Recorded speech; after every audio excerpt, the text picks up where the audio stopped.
Hey there, I'm Johnny Mac with your daily comedy news. It is very busy for Tuesday. The networks did their upfront, so that gave us a lot of TV news. But let's start with Tom Segura's Bad Thoughts. 6 episodes out on Netflix today. Tom told the LA Times, I thought it would be fun to stream one episode of something scripted and produced on YMH Studios just to see if there was an appetite for that. That was the idea. We shot that one episode in April of 21, and it was so expensive to do, and post took a really long time. So it was almost 2022 when we were like, here it is. Our agents looked at it, and they were like, you have to shop this. We know you can do something with this. I was in the middle of my tour at that point, so it wasn't until 2024 when I was like, okay, we have to get on this. Bird has a relationship with Netflix. He has 5 specials on there, but said, I was going to take it to HBO, Amazon, all the places. I was like, I have a relationship with Netflix, so I'll just show it to them first to see if they're interested. Netflix did not hesitate and greenlit it. Segura says it's 6 episodes, but we got to use 2 of the stories that were in the original presentation. 2 of the 3 are in the actual series, and you can tell because I weigh 40 pounds more in them. Kirk Fox is part of the series and says, we all have bad thoughts, but Tom has found a way to make them as funny as they are scary. And he directs the way he exists, seamless, economy of words. He knows what I'd like to see in a scene and makes it clear to all. Rob Eiler is in this. You're like, who's Rob Eiler? AJ Soprano, yeah. He said Tom and Christina have always been extremely supportive, so when Tom asked if I'd do him a favor, and it was outside of the Hollywood world, it made me feel like it would just be friends making a fun show. That drew me in. Seeing Tom have the cojones to spend this much money and believe in himself, and then trusting me with part of that, it seemed like a bad choice on his end, but I was down for the ride.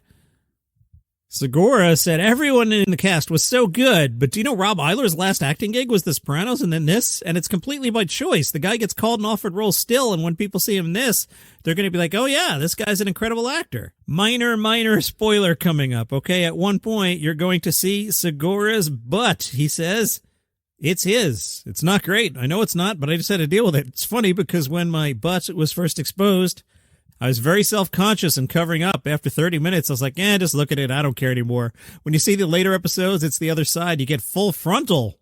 Apparently, we get a lot of variety in this. Tom said, I feel like I went to film school and got to make 15 short films with all these different genres and different characters, and I got to apply what I love, a fun twist.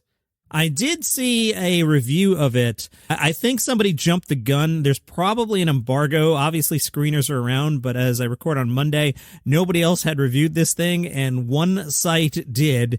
So I'm guessing there was an embargo that they jumped, but the reviewer there said he was unfamiliar with Segura's work, so I'm going to discount that he didn't enjoy the series, and we'll all watch it ourselves today. Bad Thoughts on Netflix. Tony Hinchcliffe is on Bill Maher's podcast this week. I didn't get to listen to it yet, but I did skim the transcript. Maher said, your reputation now, Tony, is a right-winger because you did the Trump rally and told the Puerto Rico joke, which is a great joke.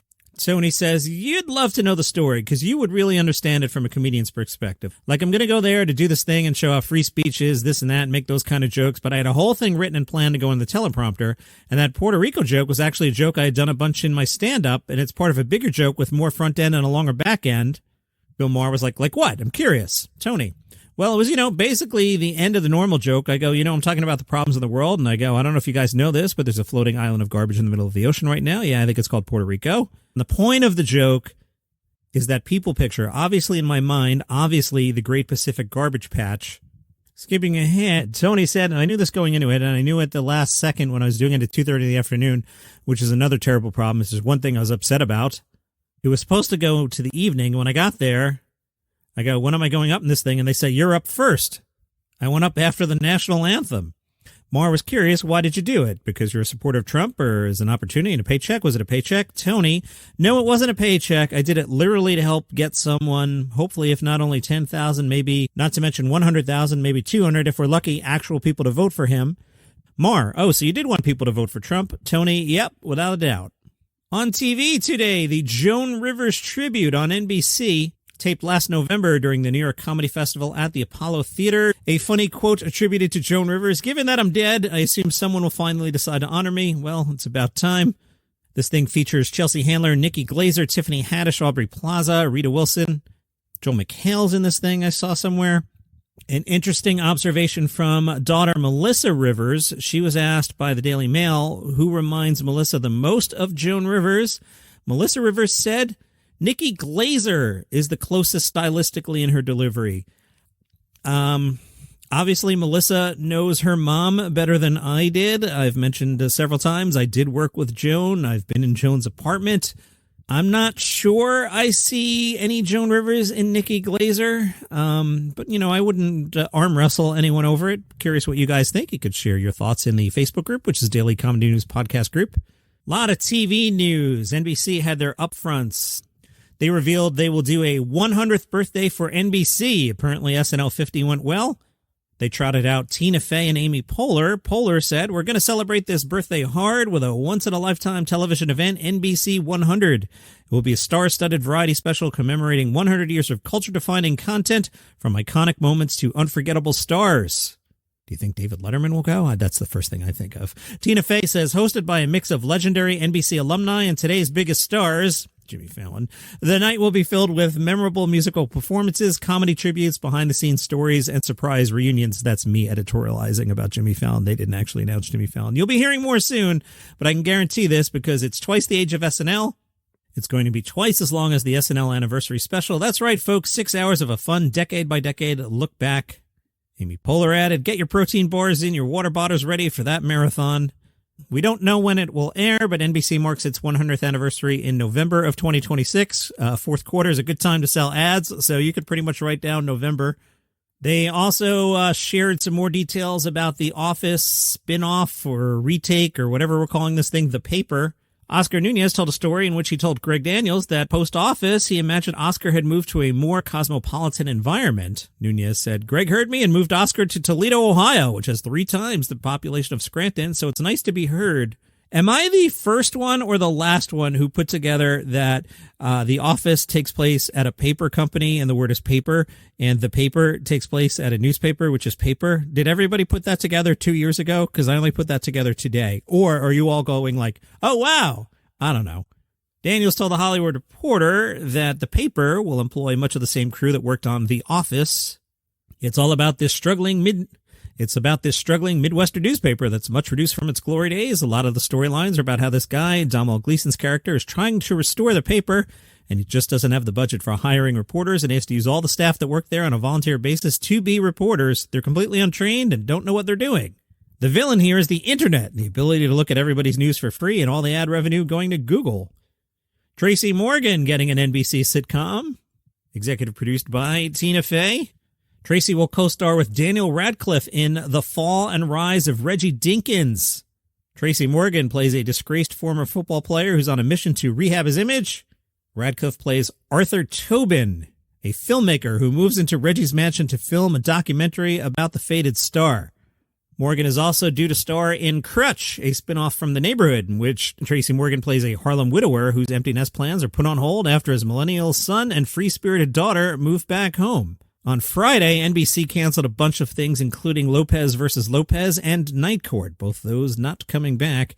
Fox announced Fear Factor: The Next Chapter. The synopsis: dropped into a remote location, a group of strangers will live together under one roof and face stunts, challenges, and a game of social strategy. The original ran on NBC from 2001 to 2006. It came back for a little bit in 2011. In 2017, MTV also tried to relaunch it with Ludacris hosting. That version ran for 33 episodes. The point here is they're not sure if Joe Rogan is coming back. Most people assume no. Also out now, Greg Gutfeld's What Did I Miss? On that show, they place 5 people in complete isolation in upstate New York with no contact to the outside world, no phones, internet, TV, social media. They were locked in a room or a house or whatever it is for 90 days, January 20th through April 13th. One of the 5 dropped out early. The 4 remaining contestants were brought to Gutfeld's Fox News studio to play a game of true or false about the events of Trump's first 3 months back in the White House. The winner gets $25,000.